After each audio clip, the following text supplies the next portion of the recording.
We've got 20 people who've joined us this morning. We may have some more joining us, but we will make a start as it's just gone 10 o'clock. So welcome everyone to what is our first Walsall Right for Children webinar. Most people will know me. I'm still Isabel van der Heeren and I'm still the lead for transformation in children's services. So over the last 5 weeks, we all had to make some significant changes to the way in which we live and how we do our job in working with children and families. In terms of we've been having to work as a nation, we've been having to work together to protect our NHS and save the lives, and we've had to make some significant changes as a result of that. Sometimes in our daily communication, we also use with colleagues, friends and families regularly the phrases stay safe, stay well. But what we had to reflect on is what if staying at home for some of our children is not a place that supports them in being safe, feeling happy or learning well, which is our ambition for every child in Walsall. So nationally and locally, we've had to do a lot of reflection of what interventions or services we can offer to children and families while applying these social distancing measures. And in the next hours, what we would like to do is focus on the issues and challenges around supporting families who may live with regular conflict or with domestic abuse while having to stay at home.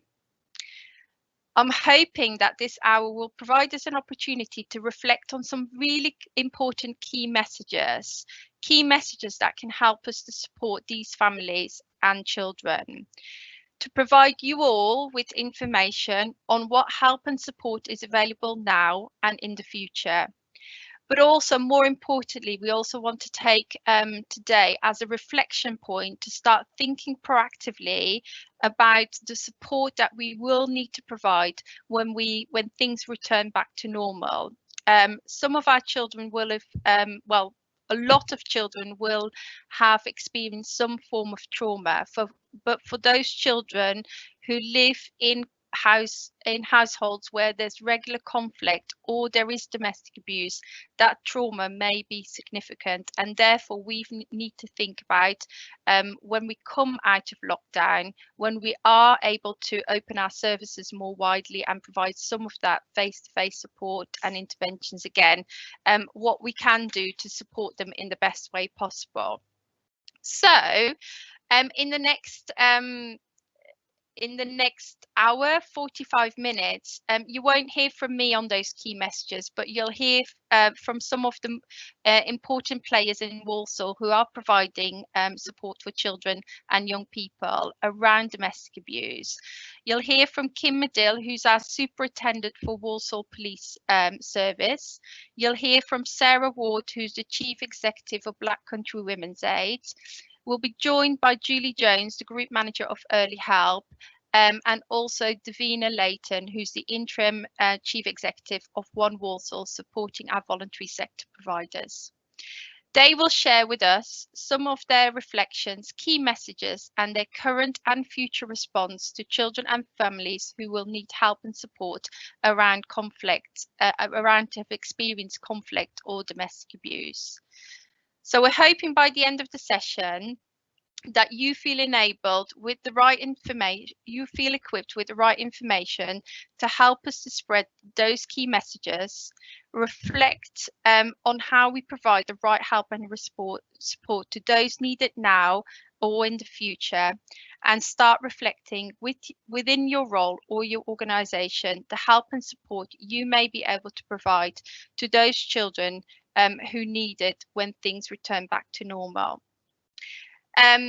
Before I hand over to the police, I just want to make people aware that although we can't hear you, you can interact with this webinar by posting your questions and answers and your comments in the Q&A box of this webinar. We will be picking them up at the end of the presentations, and we'll have a Q&A session at the end with the panel members. So please post them as we go along. We won't respond to it straight away, but we will be picking them up at the end. So without further ado, I would like to hand you over to Kim Medill, our Superintendent for the Police, who will be giving a police perspective on the issues today. Good morning, everybody, and thanks to Isabel for having me here today, and hopefully this will shed some light on what West Midlands Police and Walsall Police are doing around DA. So if we could just skip to the first slide, if that's okay. So this is quite a busy slide, but I will talk you all through it. What we wanted to try and share with you was some numbers and some data in terms of how much domestic abuse is being reported to police currently and what that compares to our usual reporting levels. So the top left couple of boxes talk about January, February and March. All of those months for Walsall saw an increase in domestic abuse reports to the police. So January and February were higher increases than March, but the busiest week for us so far was actually the week of the 23rd of March, which was when the Prime Minister announced the kind of more stringent lockdown conditions for us all. Now, whilst we have seen those increases, what I would say is we do need to bear in mind that domestic abuse has been increasing month on month over a number of months and over a number of years. So I'm not convinced that all of the matters that we would have seen reported before have been reported. And it is that trajectory that shows that domestic abuse reports is rising, which is really positive because it gives us the opportunity to work with victims and their families. So whilst it's up, I'm not sure we're seeing all of the reports that we should do. And then if you move across then, in terms of the wider analysis of those assaults across the West Midlands, we saw a shift in reported types of domestic abuse to more harassment-based abuse, malicious communications and minor injury assaults were the initial things that we were seeing. And a significant proportion around verbal arguments over childcare and access, specifically in relation to the COVID-19 kind of situation. And 35% of all of our harassment cases in those first 3 months there were domestic abuse matters. So that was force-wide.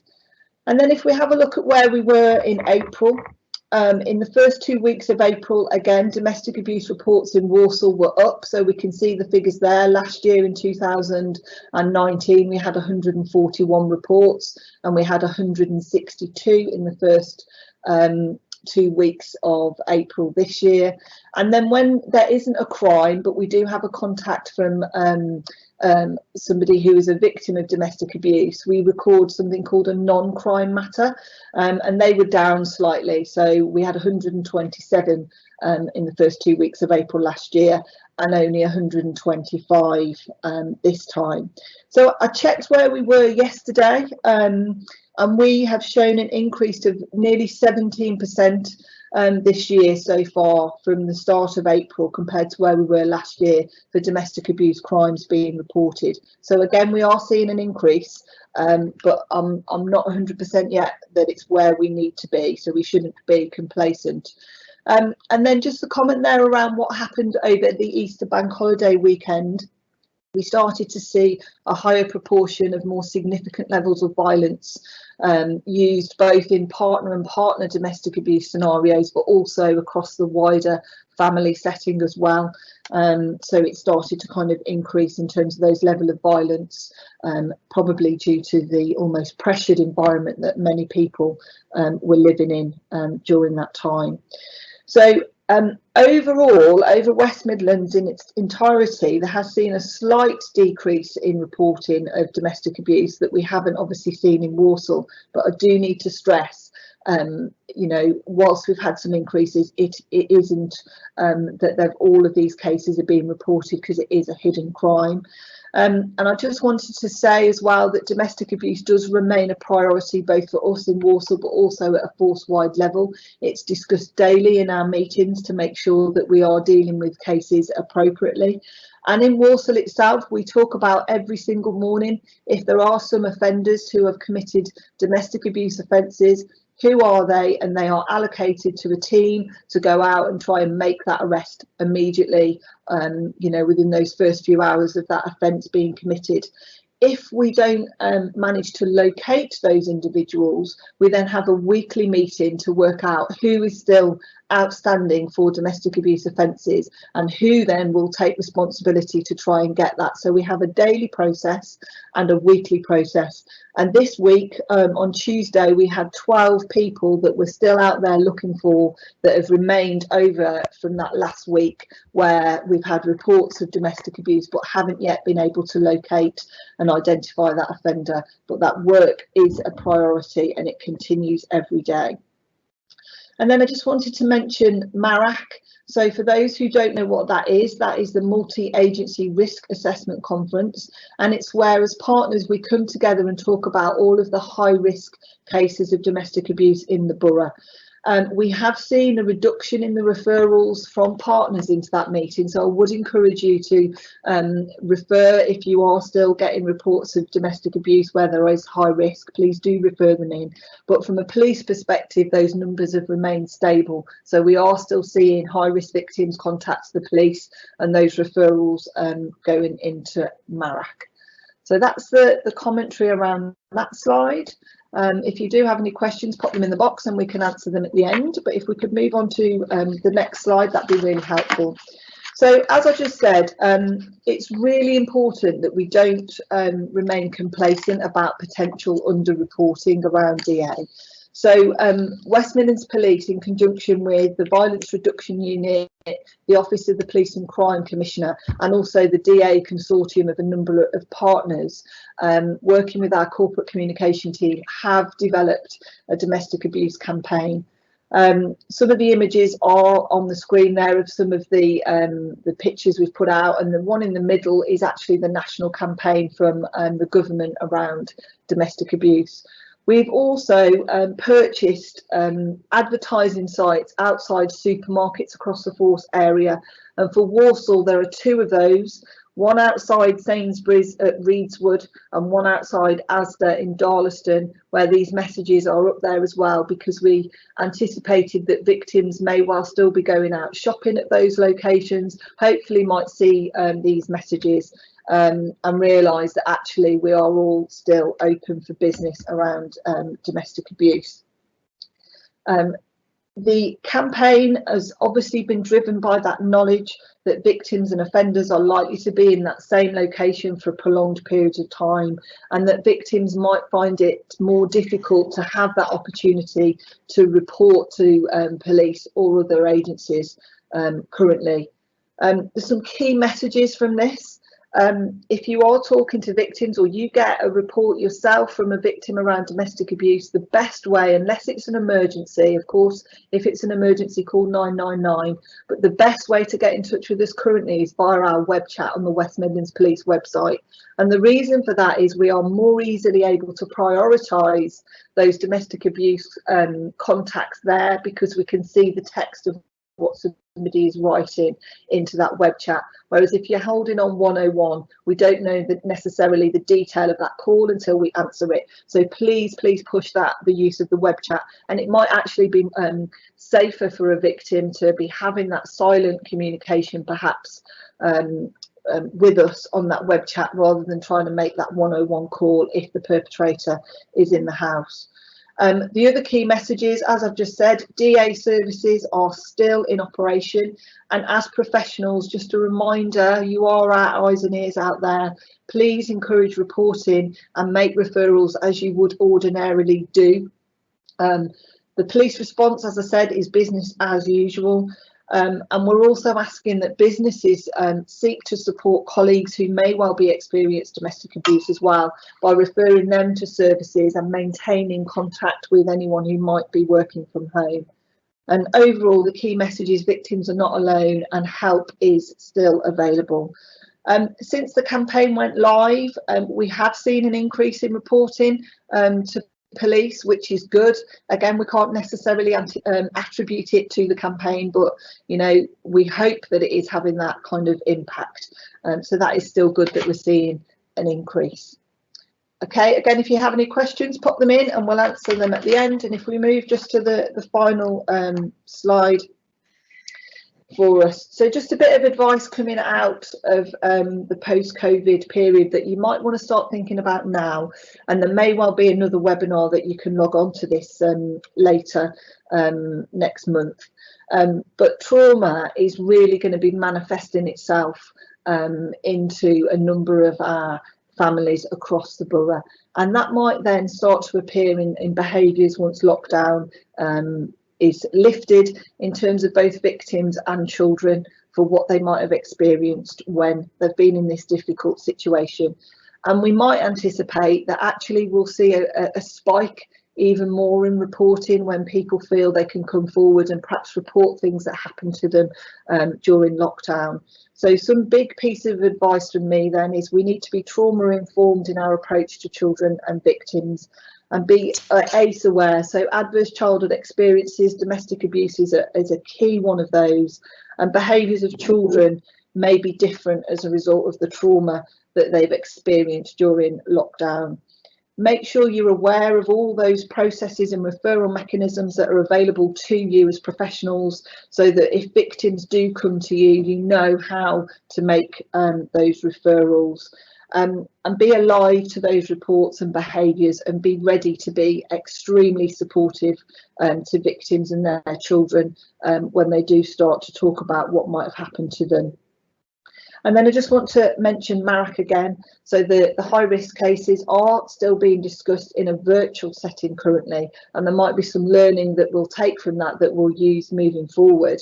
And there's some national work going on with partners as well, because we anticipate, as I said, that spike in reporting, and there needs to be some consideration around, is that victim high risk now? We know they were potentially high risk during lockdown, but what are we going to do as agencies together to manage that significant uplift that we're anticipating, and how we're going to work through that together? So we're still looking at that, and as we get a process and some ideas, we'll obviously share that with partners as it develops. So that's it from me for now. Again, if you have any questions on what I've just said, pop them in and we'll hopefully get to them at the end. But I will now hand back to Isabel, who will probably introduce the next speaker.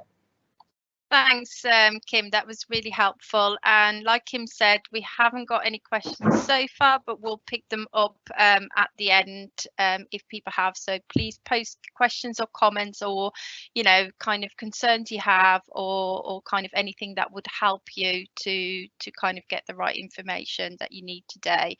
So following Kim, we've got Sarah Ward, who will be joining us, who will be giving her perspective from a Black Country Women's Aid expertise, really. So welcome, Sarah. Thank you. Thank you. I've never done one of these before, so good morning, everybody, and welcome to my home. So as you know, I'm Sarah Ward. I'm the Chief Executive of Black Country Women's Aid, and we provide the support to victims of domestic abuse that are categorised as high risk. What I wanted to share with you today is what it's like for a victim to live with domestic abuse at this moment in time. Kim has very eloquently highlighted the increase in the reporting of domestic abuse to the police. But I think that under the circumstances that we're living in at the moment, I think we need to bear in mind why somebody would call the police at this time, specifically at this time. And I'm hearing from Kim's presentation a significant amount of crisis. You know, things will have escalated to a level that has needed an intervention from a law enforcer, so that victim has been unable to cope, a potential breach or an escalation. So hold those thoughts whilst I talk through my presentation. So throughout this presentation, I'm going to refer to a she and a he. And I know that the campaigns do cover male domestic abuse, but it's just easier for me to talk about that because it is proportionate to it's majority of women that experience it. And I'll just remind you that of some of the national statistics that we often provide in training that says it takes somebody, there's 35 incidents before somebody actually tells somebody that they have experienced something that could akin to domestic abuse. It takes somebody up to 7 times to leave and return to make that final break. We know frightening statistics around the sort of 90% of disabled women will experience domestic abuse at some point in their lives. And we know that children are always affected by domestic abuse, always affected. So, and the last thing I'll say as part of a sort of, you know, a mini training session is that domestic abuse is always about power and control. It's not an argument, it's about power and control. One person believing that they have power over another in their decision making, in their way that they live their life, in everything that they do. Thank you. My next slide, please. So social isolation has, in effect, an absolute perpetrator paradise. We have put a victim in one space that they are unable to leave other than go to work. They may or may not work, or that if they did work, they're working from home now. We've told them to only go to the shops.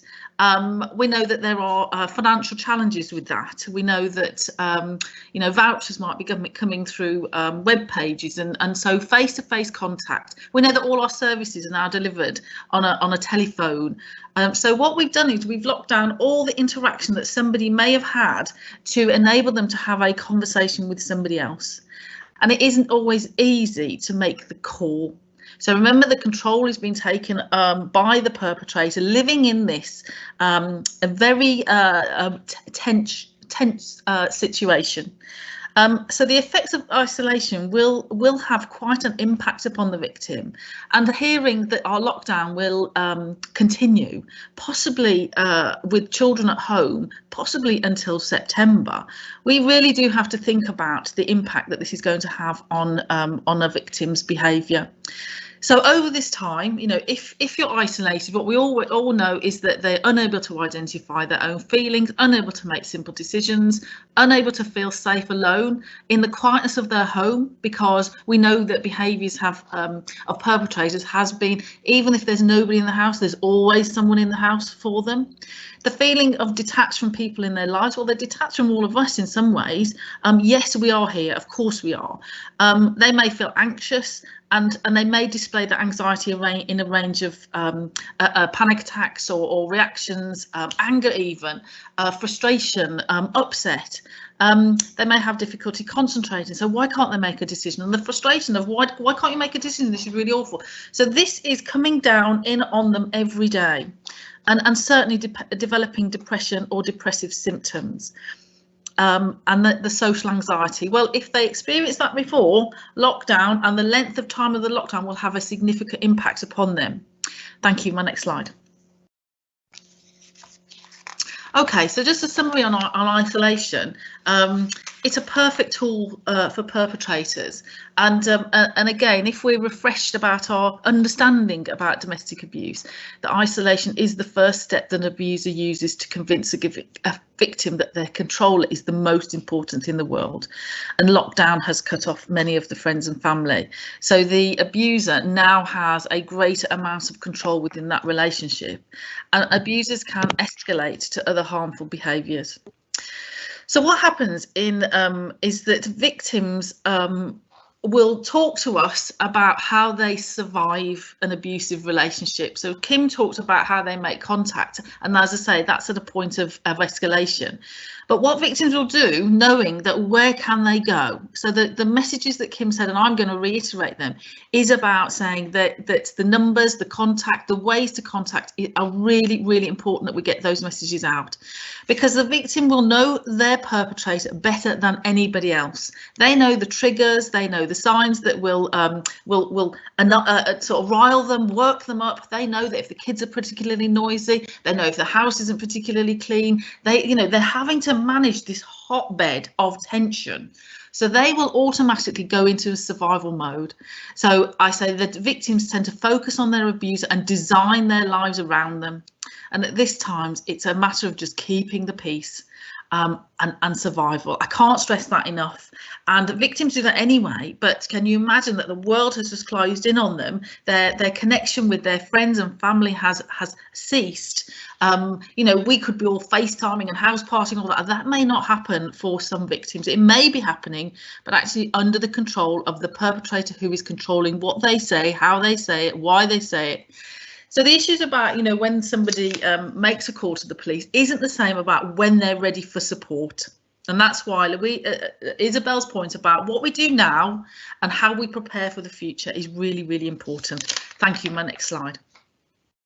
Now, again, you know, I follow on from Kim's point in that, you know, we want everybody to be eyes and ears for our communities all the time. And I love the idea that I have open access services. My door is always open. My services are 365 days a year, 7 days a week. They absolutely are.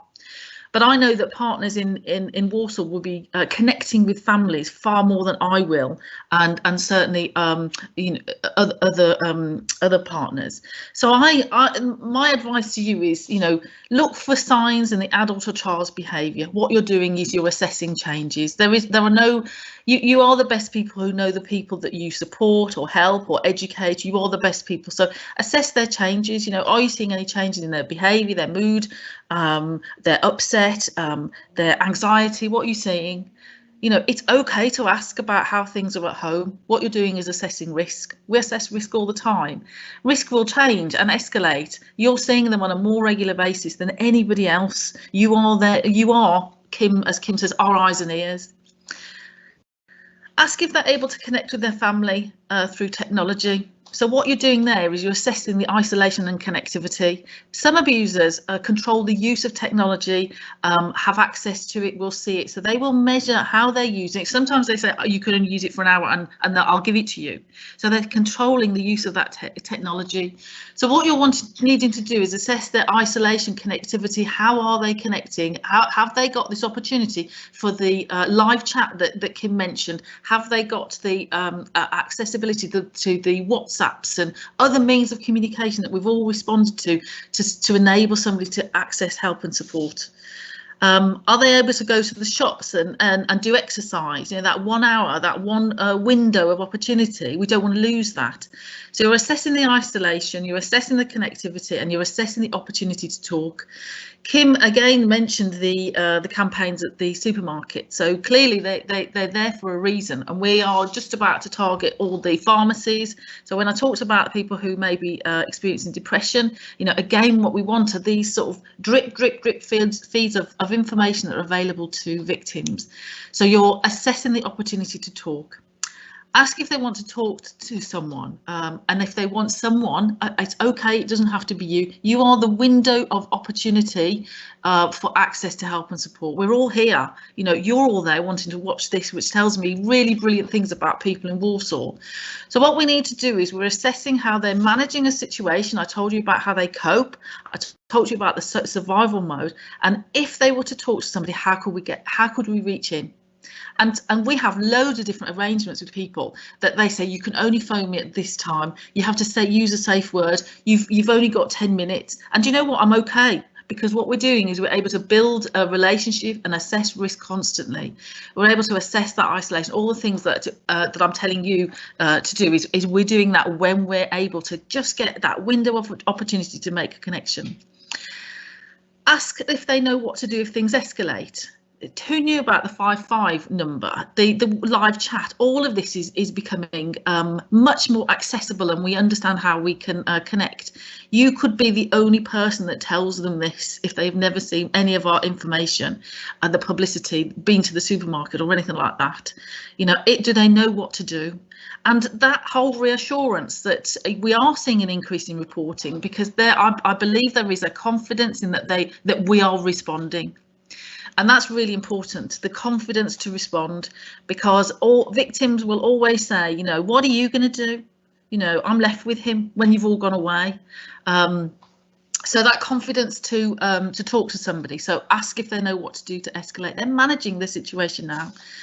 Ask if we can contact them. You know, again, I never want to put great responsibility on anybody, but you are our window at the moment. Can we call them? When is it safe to do so? You don't need great details. We'll do that. And what you're doing there is assessing their safety to seek help and advice. And tell them if you are concerned because you're not yourself, your child is upset. Don't blame them. They're having to manage a really horrific situation. And I know sometimes, you know, victims will feel that agencies put pressure on them to cope and all that. So no, we're wanting to reassure them that you're not yourself. And you know what, I'm really concerned about you. So as you would always do, you would assess from a safeguarding perspective. You want to tell somebody. I said in one of my previous slides that I wanted us, hold on, let me find it, that I said I want us to be prepared, be understanding and be kind. We're always kind, and I hope we're always kind, but these are really challenging situations. Sorry, I'm not sure. Oh, that's me, Alexa, sorry. Okay, my next slide, please, thank you. So that's what you can do, and I think our future is bright in Walsall. There's a tremendous amount of partnerships that are going on. You know what? It's a really fantastic place that wants to create solutions. We need everybody, and we've just been funded for those that benefited from the Operation Encompass Our Futures funding, the schools that is, and we've got it again. And we know that we're unable to do what we previously did and wound up on the 31st of March and all those sorts of things, and much to many people's disappointment, but actually the timing couldn't have been better. We've got this window of opportunity to work out with yourselves, with partners, what we're going to do when schools go back and young people are presenting the impacts, and we know that they will respond differently. You know, certainly they're going to be out of kilter with their education. So I really want us to pull together with what's it going to look like to support children and young people in the future. So the current challenge is lockdown. If anybody did have concerns about a young person, please call Black Country Women's Aid. I do have staff that will connect with young people. I'd like us to wrap around as an agency and partners with that family, so that we're all doing what I said about assessing risk, isolation and connectivity. And I'd like to, you know, in the next few weeks and months ahead, consult you on the model of services, because you know what? It will only work if we all buy into it. It will only work if we all want the same thing. So if you're interested, please contact me. And if you have a child that you're concerned about that is attending school, please let us know. This is proper partnership in action. Thank you very much. My next slide. Okay, so I've talked about a lot of these things. So I've told you so it's a summary. Victims will have worked out a way to survive during lockdown. Victims will need time to process and to contextualise what's happening now and in their lives. We will see an increase, but we'll also see, as Kim said, an increased level of trauma that we will never have seen before because of this. Victims will know the extent of the perpetrated behaviour. They'll be more traumatised. Victims will need to build their confidence in the system that we were all part of, or are part of, to respond and make decisions. Children will display behaviours that are a challenge to professionals, like disruption, anger, upset, quiet, introvert, they'll all respond differently, eyes and ears always. What's interesting is that perpetrator behaviour may escalate as they're losing the control. As we open up all these opportunities to connect, is that what we're starting to see is the potential of the perpetrator lose control of the victim. You know, they controlled what happened. Now the victim has access to webinars and WhatsApps and live chats and all those sorts of things.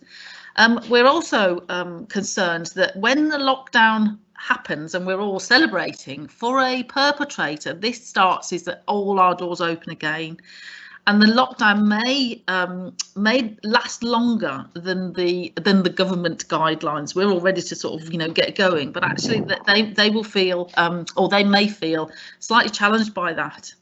And then I think that, you know, we have to work out what normal looks like going forward, which is why I think these are brilliant opportunities for us to sort of rework how we do things, how we connect, how we wrap around our help and support for victims of domestic abuse. Thank you. My next slide. And then how you can reach us we've got all our information on all of the publicity, so you'll see our numbers. We're part of campaigns. We've got a 24-hour helpline. We've got a safe text line. We've got a safe email. That's gone out in publicity, so I won't over-egg that one. So we are available, and we are supporting victims that are living in Walsall every day. Thank you. Next slide. And then I've just added all of those things so that you have them as a matter of record. If ever you need any help or support in asking any of the questions, you know, directly, because they are difficult, they are challenging. I know that they are difficult for questions. Please give us a call. We're happy to help in any way we can. And thank you so much for listening to my hopefully 10 minutes. And thank you, and stay safe. Thank you. Thank you, Sarah. Sorry, I had a bit of trouble unmuting myself then. So thank you, Sarah. That was really helpful. We've got some questions that's come through, but I'm keeping them till the end of the webinar. So we are picking up your questions and we will respond to them at the end. So thank you, Sarah. That was helpful reflections, helpful messages, and a helpful insight to the services that you are providing and thinking about providing, and kind of a call out for collaboration as well, which we want to follow up with people. So next up is Julie Jones, Group Manager for Early Help, who again will give a perspective from an early help service point of view. Thank you, Julie, for joining us. Okay, thank you. Welcome everybody, and as my colleagues have said, thanks for taking the time to join us today.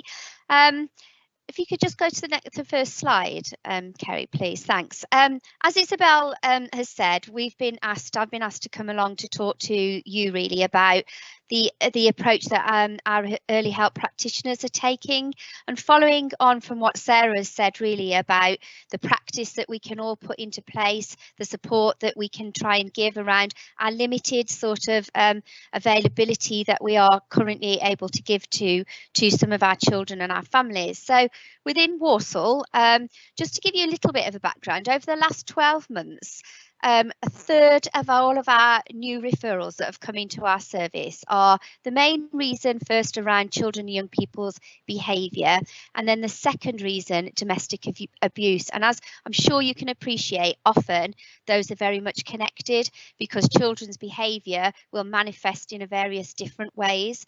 So it equates to, you know, 34% of all of our referrals are part and parcel of the concerns that people and children are living in a traumatic situation. So prior to our sort of lockdown, we had a look at all of the children and young people and families that we had in our service, and we prioritised them. I don't really like the technical phrase rag rating, but I guess that's what we did really. So for the West, we prioritised 74 of our families as being our most concerned about, and each of our rag ratings we were able to say, right, these were the ones that we're really concerned about. This is our approach that we're going to take. We are going to do a limit at least 3 contacts a week to make sure they're safe. Those contacts will look very different given the scenarios and given the complexity of the needs and really the safeguarding issues that we'd got concerned around each of those families. You could now next slide, please. Strange not being in charge of this. So what have we seen so far in lockdown? As all my colleagues have said, really, from an early help perspective, domestic abuse is very quiet. We're quite concerned about that, obviously. We know that women and children particularly will have their own and develop their own coping strategies, but we also know, and evidence shows us, that those coping strategies can only be maintained for a short period of time. So our current support, as I've said, you know, at least three contacts for all of our priority families, our 74 within the West. We're trying to make them as meaningful as we possibly can. We've got code words, we've put phrases in, taken the advice that Sarah's given, we've implemented all of that. Our practitioners are working hard with those children and those families around that. We're ensuring that we're speaking to children when we can, and young people, we're having FaceTime, we're doing WhatsApp to sensitively support them. And what we can do at the moment is just absolutely let them know that we're there for them. We're there for them if we can do anything to support them and just be some ears at the moment. As I've said, we know that these strategies aren't sustainable for a long time, and we know the impact on particularly children and people living in abusive, violent homes causes immense trauma, and we will see that manifest in various different ways, as Sarah just mentioned, for children and young people particularly. And if you think about, again, take you back to the main reason for referrals into our early help service is around the behaviour concerns of children and young people. Next slide, please. So I think we have to think about the behaviours manifesting in two ways. So the young children, obviously it goes without saying, it's upsetting for them to see one of their parents being controlled, abused, attacked by the other parent or partner. Young children, as Sarah said, they will become very anxious, complain of different types of things. Lots of young children we hear talk about symptoms of feeling ill, having tummy aches. They start wetting the bed, which was not the normal sort of behaviour, having difficult sleeping, often have temper tantrums. They start to behave much younger than they normally would, and then critical when they come back to school, because all of the early help families, children, that are open to early help, they're not in school at the moment. So that's why we're trying to do as much contact as we possibly can. But they will be desperately upset to leave that abused parent when they come back into that primary school. And I suppose the ask and into the nurseries, and the ask is that we start thinking about that and noting, and as Sarah said, be the eyes and the ears of when we come out of lockdown. Our older children, we know, react very, very differently. Boys particularly tend to express the distress in a more outwardly. They become aggressive and anger, and often we'll hear their behaviour as being troublesome, rude and aggressive, but I think it's understanding what's behind that behaviour. Girls tend to be a little bit more inward and get distressed inside. They hold it. They become very much more withdrawn. They become quiet and anxious and very depressed. They often take on board, I think, and over the years, a lot of the young girls have said that they take on board the hurt of that parent, and they are actually the ones that are a more risk of self-harming. So as I've said, we really need to look out for the signs and understand what's behind those behaviours. Next slide, please. So as I've said, that we're trying to do our best, trying to, given the limitations, trying to keep in touch, trying to give as much support, but it's about letting them know that we're there. So I think for us, it's really thinking, as Sarah's already talked about and Kim's talked about, being prepared for coming out of lockdown is absolutely critical. So the partnerships, working together with you as schools, with our communities, with the Black Country Women's Aid, with our police partners, with our children's social care partners, is absolutely imperative. So as soon as we're not, early help aren't making many home visits at the moment. We are making some where we're really concerned about some of the families, but not many. So we will be preparing for getting those home visits, but absolutely into the schools, liaising with schools, doing the contact and the communication with schools around those children that we're already supporting and we're concerned about. And having a trusting, safe relationship with someone outside of the family home is critical, and that's the part that we're trying to play at the moment. All of our early help practitioners have a range of skill sets around evidence-based practice. They're all trauma-informed practice. The importance of ensuring relationships are vital, around keeping safe and secure opportunities to give children and young people that chance to talk and talk about what's worrying them, what's concerning them, and how we can then help. As you know, all of our practitioners, we use restorative practice, which is built around the importance of relationships. And for our early help inclusion team that work very closely with our school colleagues, they are all trained in what we call AMBIT. And that's around, again, it's very much around a a relationship based, but it's about mentalizing. It's trying to understand what is that child, what is that young person seeing and feeling.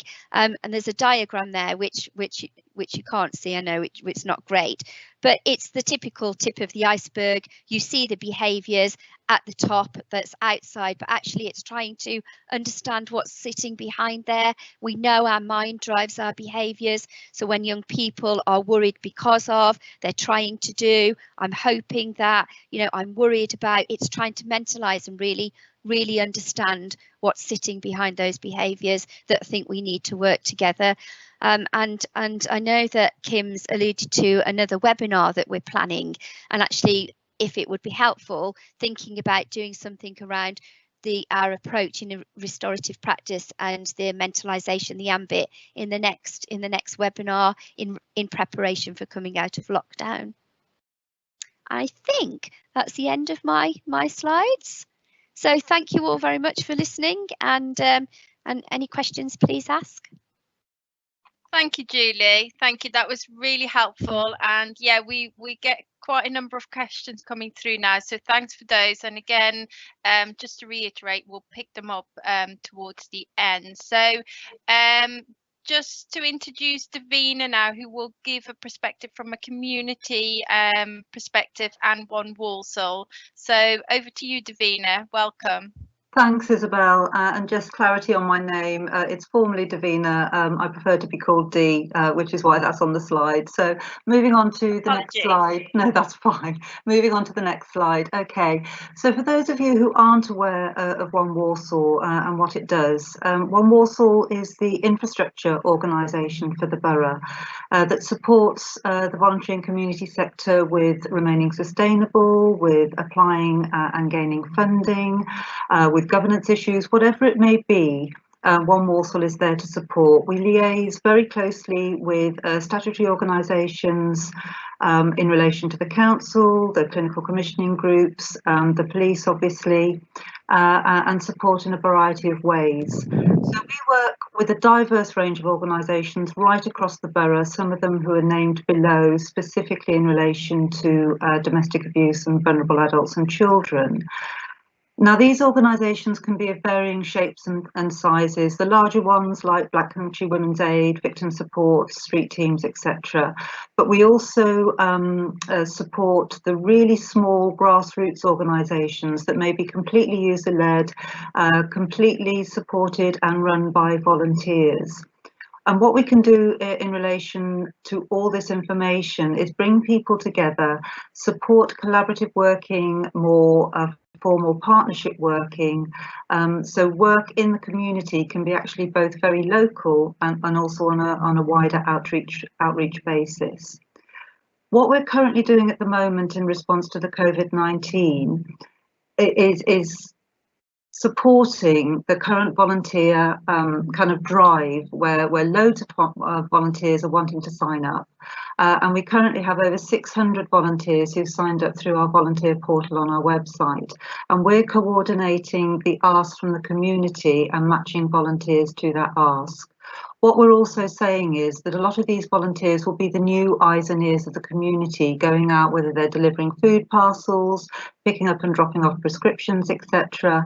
It is important for those volunteers to understand situations that they may have sight of and how they can support third-party reporting. And also, very critically, it's what we're doing with those volunteers post the COVID-19 response, because what we'd really want to do is galvanise and utilise this fantastic volunteer response post the lockdown and offer that support moving forward. Again, what One Walsall can also do is support disseminating key messages, whether those are campaign messages, safeguarding messages, to ensure that organisations have consistent communication with their service users. So via our website, via our social media, via our now weekly news bulletin, we can get messages out very quickly across the borough to as many organisations as possible, and therefore to as many service users as possible. So moving on to the next slide, thank you.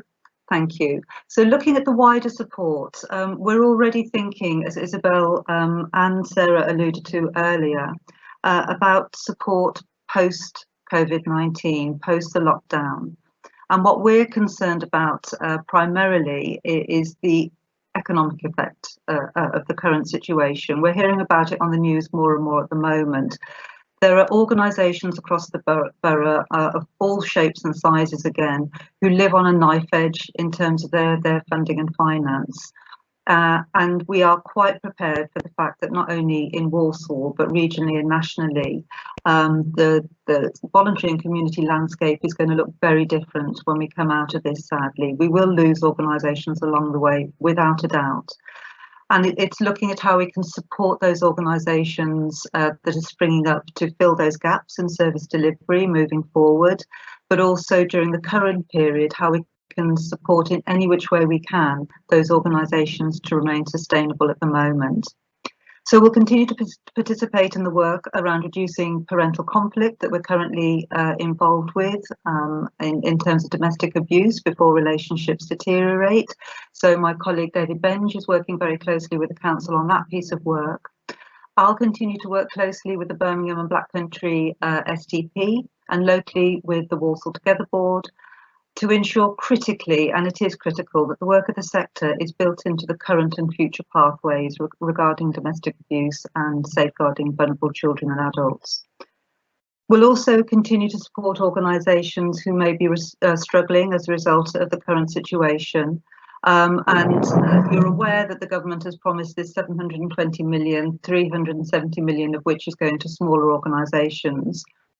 We're still waiting for clarity on that funding, how it's going to be disseminated, how organisations can get hold of that money, and what they actually mean by a small organisation. So there are a lot of questions that are going backwards and forwards between government at the moment in relation to that. So moving on to the next slide, thank you. Support for the community. The council, in response to the, thank you, thank you. Okay, so support for the community. The council's model and the council's response in the current situation is to galvanise what is the existing Making Connections Walsall model, which many of you may be familiar with in terms of the social prescribing model that was commissioned a few years ago. The organisations that deliver the Making Connections Walsall programme are the 4 organisations mentioned on this slide: north, south, east and west of the borough. So excuse me, many of the community requests that come through from individuals within Walsall go through the West Midlands Fire Service telephone number that you can see there, and then are ferried out to the various hubs, north, south, east and west. They deal with the referrals either themselves or by directing those referrals to organisations that may be able to help.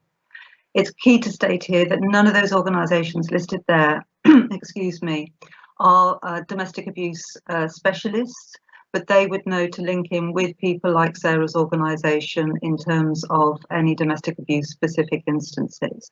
So that is the community model as it stands that the council has rolled out.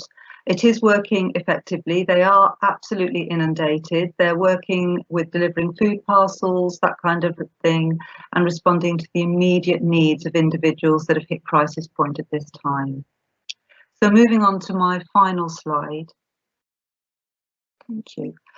Excuse me.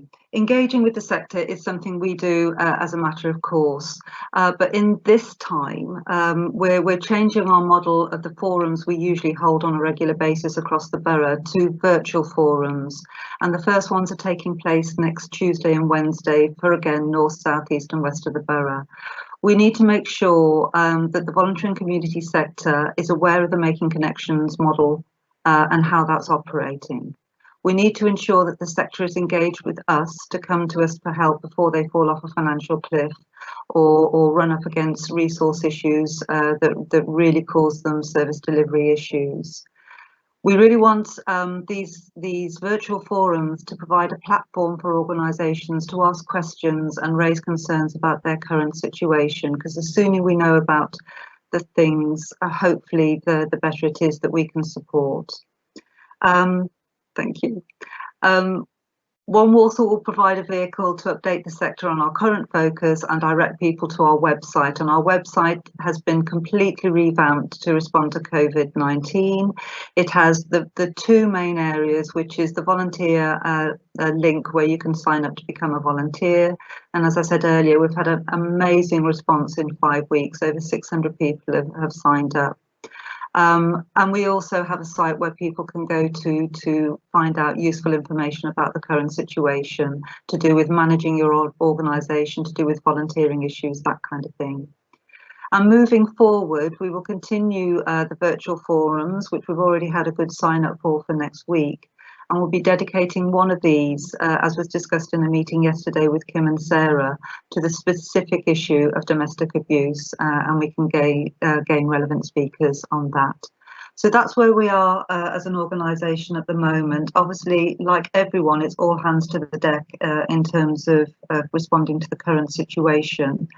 And not painting a bleak picture, or trying not to. We are concerned about the future landscape of the charity sector and the voluntary sector across the borough due to the financial situation that organisations are coming up against. And as has been mentioned before, when we come out of lockdown, the demand on services across the board is obviously going to be huge, whether it's bereavement support services, whether it's domestic abuse, whether it's older people coming out of a long period of isolation, whatever it is. And we want the sector to be prepared and ready for that increase in demand. Thank you. Thank you. Thank you, Davina. That was really helpful. So I just want to, I know we're going to go a little bit over time, but it's really important, I think, that we're picking up on the questions and answers before we come towards rounding up this webinar. So hopefully people will be okay to stay with us a little while longer, just a 5 minutes over time. So I just want to pick up a few questions addressed to the police, Kim, if that's okay. So we had a question around, I think it said increase in reporting of domestic abuse, but I'm not sure if that's what you alluded to in your presentation. I think generally, nationally and locally, we've seen a decrease in reporting on domestic abuse. And it was just a perspective whether that was a particular local issue in terms of the reporting or a national issue. Can we clarify that, Kim? Yeah, of course. Yeah. So I think it's both a local and a national issue. So I suppose it was a little bit confusing in terms of what I was saying. Our reporting levels this year are actually higher than they were this time last year in 2019 for January, February and the start of April. Whilst they're higher than that, we were on a trajectory up. So, that's really good that our domestic abuse reporting is going up, because that means people are feeling confident to access, but it's not carried on going up in the steepest way that we thought it would. So whilst we've seen increases, that's good. It's not where it would have been had it not been in lockdown. And this is a national issue. So it comes back to everything that all our other colleagues are saying about what's happening to victims. They're in lockdown, their opportunities to access support are restricted, and therefore we're not seeing the levels that we would have expected were we not in lockdown. I hope that answers it. No, that's great, Kim. So the national trend is continuing in Walsall.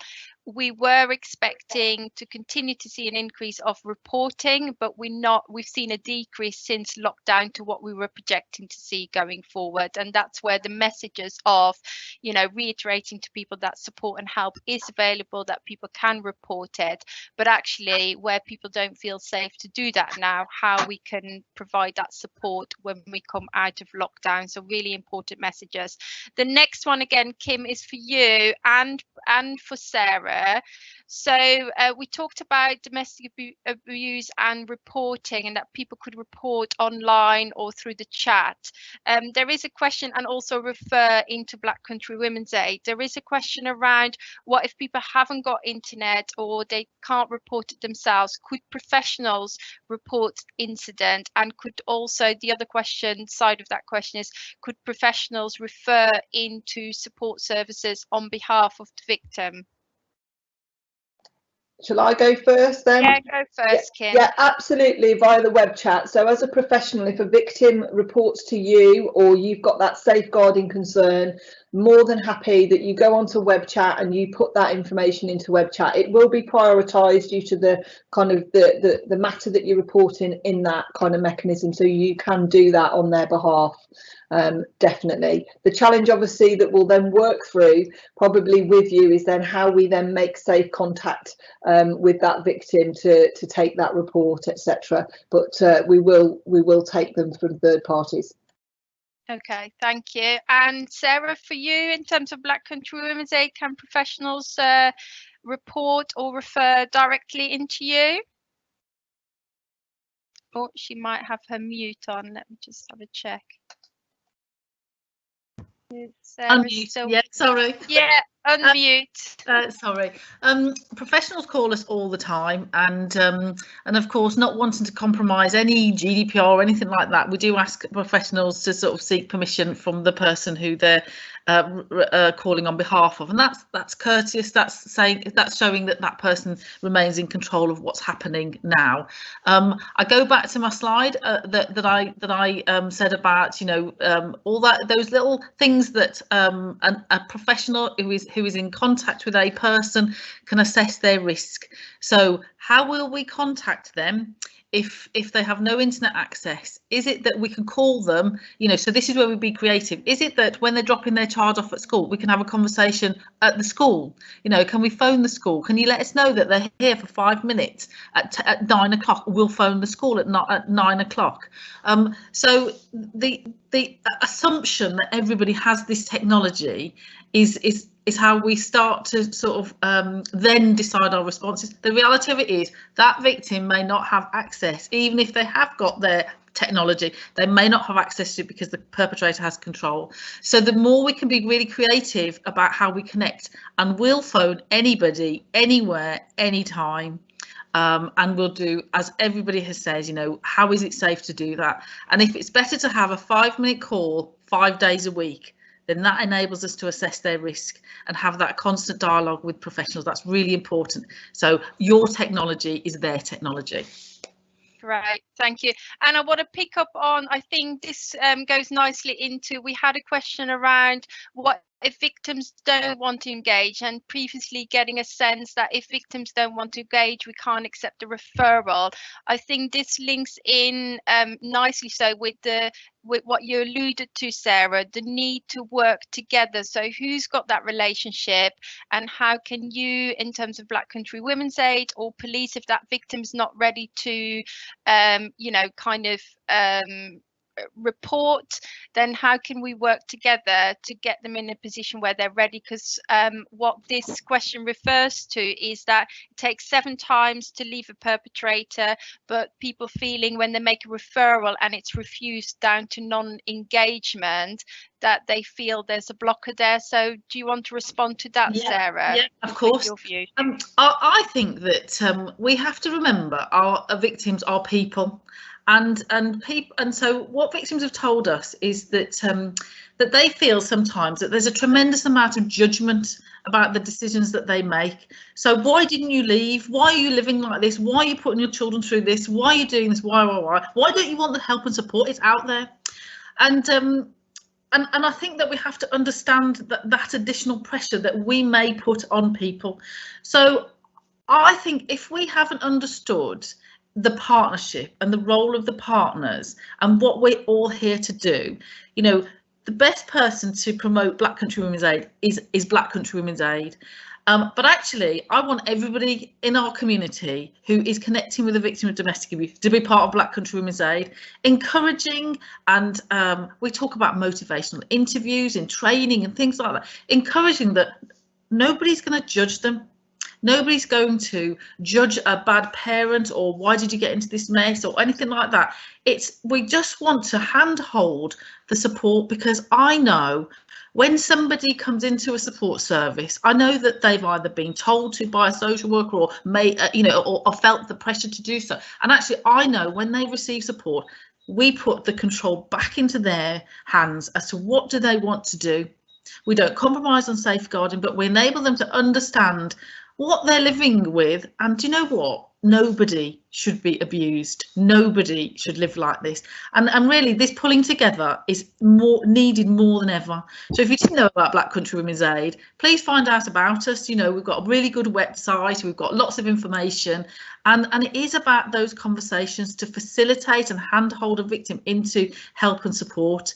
But we do it not because why don't you? It's that why shouldn't you? It's going to be really good, encouraging, motivate, and it will change your life. Great, thank you, Sarah. I've got a couple more technical questions around no recall to public fund and DVPOs, but we'll pick them up following the webinar, and we'll put them into the frequently asked questions and answers because we won't have time to answer them. I do want to pick up on one question around volunteers working with frontline staff.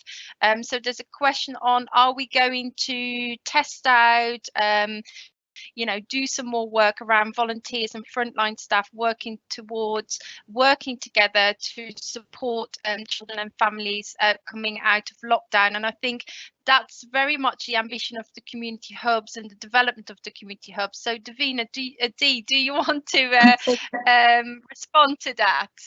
Yeah, I think it's picking up the point I made in the presentation that actually we really want to galvanise and coordinate the response post the lockdown, and what we're getting is that people, even if and when they go back to full-time work or their usual life post-lockdown, that they've actually gained a really positive experience from their volunteering role. And actually marrying that up with frontline workers is going to take work and coordination in terms of ensuring that they get and receive proper training, that they understand their roles, their boundaries, talking about the motivational interviewing that Sarah was just talking about. So actually it's about looking at the coordination of those volunteers and the links in with the frontline staff moving forward. It is not easily surmountable, but it is manageable, and there will be the correct pathways for that coming out of this. So absolutely. And I think the partnership between statutory organisations and volunteers will only gain momentum from this, because it really is working well. Great, thank you, Dee. And yeah, we want to build on that. So there's a number of funding streams coming out around voluntary sector supporting communities, and in Walsall we are particularly looking at how can we support children and families who've experienced trauma during this, either through conflict or domestic abuse. So more information will be coming out, and we'll be working with the voluntary sector. I'm afraid that's all we've got time for in terms of the questions, but I do want to reiterate to people that we will make the PowerPoint slides from today available. We will send them out to everyone. We will collate all of the questions and answers and make sure that they get answered and circulate to anybody who attended today. I also want to point out that we've developed a resource library, a one point of contact, one point of access, where we've distributed any resources that nationally and locally we have around domestic abuse, what the forums are, what the police is providing, all those things that we've talked about this morning. They're there on a council website, so Walsall Council, the COVID-19, a resource for residents, and anybody, whether you're a family member, community member, or a professional, you can access that resource. And we're building on that resource, but it is kind of one point of access for everyone. So I wanted to point that out. In terms of the next step, we are following on from today's webinar. We also are developing a Right Help, Right Time reflection workshop, which is going to focus on providing domestic abuse in light of COVID-19. So we'll be reflecting on a live family we're supporting, obviously all anonymized, and then having some reflection about, you know, kind of what are the challenges, what are the opportunities, what are the solutions. So that will be happening on the 7th of May, and people can sign up for that webinar. It'd be a 45-minute reflection. And then as Sarah or Kim and Julie have alluded to, we are now looking to do a follow-up webinar on trauma-informed practice, because that will be absolutely pivotal coming out of lockdown, to not address the behaviour but look at what has been a result of that behaviour and how can we best support children and families who have experienced that trauma to move forward in a happy, safe and kind of well-being way. So that'll be happening on the 13th of May. We are confirming those details and we will be sending that out together with the PowerPoint and the questions and answers for people to sign up to. So before I leave you, I just want to say thank you to the panel members. I do want to ask all the attendees to please, when we send out the PowerPoint and Q&A, we'll also send a link to the evaluation for the webinar. We would welcome your views on how you found today, what we can build upon, what we need to change, what was helpful, what was not helpful, because we want to do some more of these in the future, especially doing the social distancing continuing to happen. So we want to learn from how you've experienced today and build upon that. So please, as many of you, if you can fill it in, it'll take you 5 minutes, it's an online link, and send it back to us. That would be absolutely brilliant. So yeah, just want to end up with thanking people for today for attending. Thank you to the panel for being with us and sharing your knowledge and experience, and hope to see you very soon, either face to face or for another webinar. Have a brilliant Friday and hope you enjoy the weekend. Thank you. Bye. Bye. Thank you. So I've ended the live Okay, so we're ending. event. Well done, everyone. Well done, everyone. Well done.